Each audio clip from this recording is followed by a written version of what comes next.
वह इस भीड़ को देखकर पहाड़ पर चढ़ गया और जब बैठ गया तो उसके चेले उसके पास आए और वह अपना मुंह खोलकर उन्हें यह उपदेश देने लगा।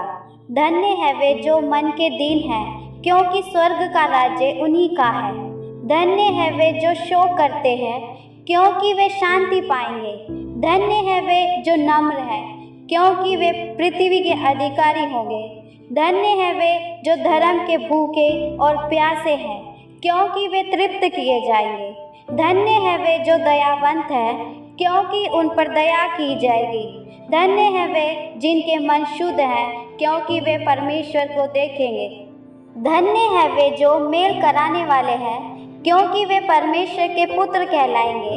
धन्य है वे जो धर्म के कारण सताए जाते हैं, क्योंकि स्वर्ग का राज्य उन्हीं का है। धन्य हो तुम जब मनुष्य मेरे कारण तुम्हारी निंदा करे और सताए और झूठ बोल बोलकर तुम्हारे विरोध में सब प्रकार की बुरी बातें कहे।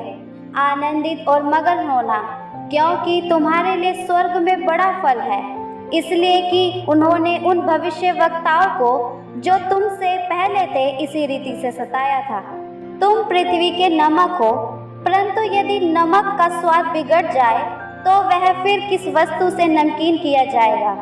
फिर वह किसी काम का नहीं, केवल इससे कि बाहर फेंका जाए और मनुष्य के पैरों तले रौंदा जाए। तुम जगत की ज्योति हो। जो नगर पहाड़ पर बसा हुआ है वह छिप नहीं सकता, और लोग दिया जलाकर पैमाने के नीचे नहीं परंतु दीवट पर रखते हैं, तब उससे घर के सब लोगों को प्रकाश पहुंचता है। उसी प्रकार तुम्हारा उजियाला मनुष्यों के सामने चमके, कि वे तुम्हारे भले कामों को देखकर तुम्हारे पिता की जो स्वर्ग में बड़ाई करें। यह न समझो कि मैं व्यवस्था या भविष्यवक्ताओं की पुस्तकों को लोप करने आया हूँ। लोप करने नहीं परंतु पूरा करने आया हूँ, क्योंकि मैं तुमसे सच कहता हूँ कि जब तक आकाश और पृथ्वी टल न जाए तब तक व्यवस्था से एक मात्रा या बिंदु भी बिना पूरा हुए नहीं टलेगा।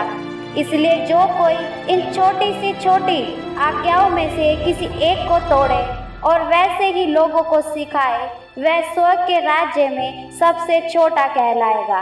परंतु जो कोई उनका पालन करेगा और उन्हें सिखाएगा, वही स्वर्ग के राज्य में महान कहलाएगा। क्योंकि मैं तुमसे कहता हूँ कि यदि तुम्हारी धार्मिकता शास्त्रियों और फरिस्तियों की धार्मिकता से बढ़कर न हो, तो तुम स्वर्ग के राज्य में कभी प्रवेश करने ना पाओगे। तुम सुन चुके हो कि पूर्व काल के लोगों से कहा गया था कि हत्या ना करना, और जो कोई हत्या करेगा वह कचहरी में दंड के योग्य होगा।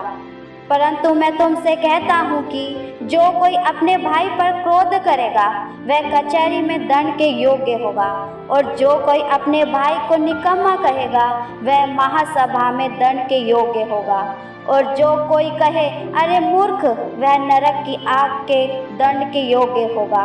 इसलिए यदि तू अपनी भेंट वेदी पर लाए और वहाँ तू स्मरण करे कि मेरे भाई के मन में मेरी ओर से कुछ विरोध है, तो अपनी भेंट वहीं वेदी के सामने छोड़ दे और जाकर पहले अपने भाई से मेल मिलाप कर, तब आकर अपनी भेंट चढ़ा।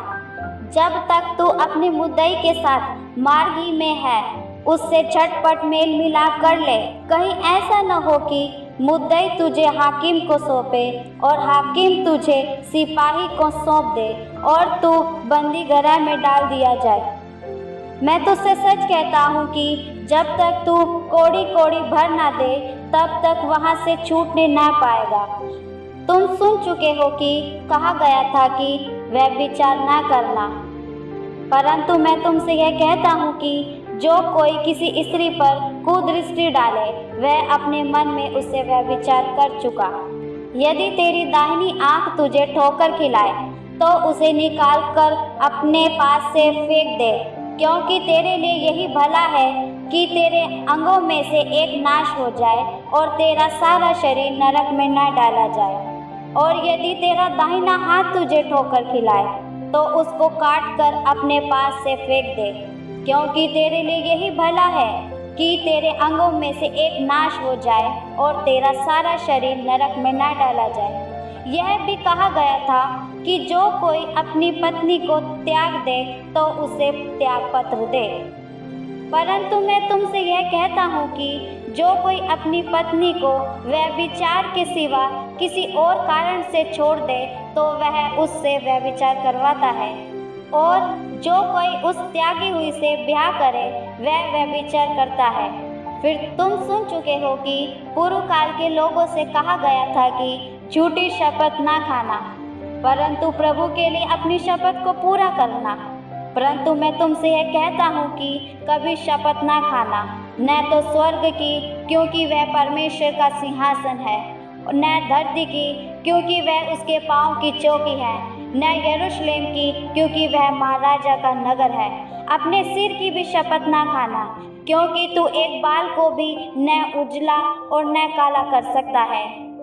परंतु तुम्हारी बात हाँ की हाँ या नहीं की नहीं हो, क्योंकि जो कुछ इससे अधिक होता है वह बुराई से होता है। तुम सुन चुके हो कि कहा गया था कि आँख के बदले आँख, दांत के बदले दांत। परंतु तुमसे यह कहता हूँ कि बुरे का सामना न करना। परंतु जो कोई तेरे दाहिने गाल पर थप्पड़ मारे उसकी ओर दूसरा भी फेर दे। और यदि कोई तुझ पर नालिश कर कर तेरा कुर्ता लेना चाहे तो उसे दोहर भी ले लेने दे। और जो कोई तुझे कोस भर बेगार में ले जाए तो उसके साथ 2 कोस चला जा। जो कोई तुझसे मांगे उसे दे, और जो कोई तुझसे उधार लेना चाहे उसे मुँह ना मोड़। तुम सुन चुके हो कि कहा गया था कि अपने पड़ोसी से प्रेम रखना और अपने बैरी से बैर। परंतु मैं तुमसे यह कहता हूँ कि अपने बैरियों से प्रेम रखो और अपने सताने वालों के लिए प्रार्थना करो, जिससे तुम अपने स्वर्गीय पिता की संतान ठहरोगे। क्योंकि वह भलों और बुरों दोनों पर अपना सूर्य उदय करता है और धर्मियों और अधर्मियों दोनों पर में बरसाता है। क्योंकि यदि तुम अपने प्रेम रखने वालों ही से प्रेम रखो तो तुम्हारे लिए क्या फल होगा? क्या महसूल लेने वाले भी ऐसा नहीं करते? और यदि तुम केवल अपने भाई ही को नमस्कार करो तो कौन सा बड़ा काम करते हो? क्या अन्य जाति भी ऐसा नहीं करते? इसलिए चाहिए कि तुम सिद्ध बनो जैसे तुम्हारा स्वर्गीय पिता सिद्ध है।